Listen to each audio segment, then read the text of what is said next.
కీర్తన గ్రంథం 136 అధ్యాయం. యెహోవా దయాళుడు, ఆయనకు కృతజ్ఞతాస్తుతులు చెల్లించుడి, ఆయన కృప నిరంతరం ఉండునుగా. దేవదేవునికి కృతజ్ఞతాస్తుతులు చెల్లించుడి, ఆయన కృప నిరంతరం ఉండునుగా. ఈ కీర్తనాకారుడు చెప్తూ ఉన్నాడు, దేవుడు దయాళుడు అని దేవదేవునికే కృతజ్ఞతాస్తుతులు చెల్లించాలి. ఎందుకు కృతజ్ఞతాస్తుతులు చెల్లించాలంటే ఈ 2024 సంవత్సరం 6 మాసాలు దేవుడు మనల్ని కాపాడాడు కనుక ఆయనకి కృతజ్ఞతాస్తుతులు చెల్లించాలి. దేవదేవునికే, ఆయన అందరికన్నా పైన ఉన్నవాడు, ఆయన నామం అందరికన్నా పైన ఉన్న నామం. ఆయన కృప నిరంతరము ఉంటుంది. ఒకరోజు ఉండి ఒకరోజు వెళ్ళి కృప కాదు, ఆయన నిత్యము ఉండేవాడు. నీవు నేను కూడా దేవుని కుమారులము కుమార్తెలమైన కనుక ఆయన కృప మనందరి చుట్టూ నిరంతరం ఉంది.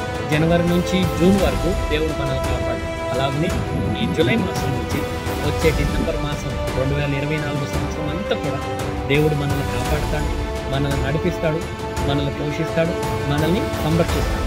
ఆ దేవాది దేవుని కృప మన చుట్టూ ఎల్లప్పుడూ ఉంటుంది కనుక నీవు నేను కూడా ఎల్లప్పుడూ దేవాది దేవునికి ఎల్లప్పుడూ కృతజ్ఞతలు చెల్లిస్తూ ఆయన నామాన్ని కనపరిచి ఆరాధించి ఇంకనూ ఆయన మేలులకు ఆయన యొక్క కృపకు మనం పాత్రలు అవ్వాలని చెప్పి మనం చేస్తూ ఈ మాట దేవుడు మిమ్మల్ని దీవించుకుంటాం.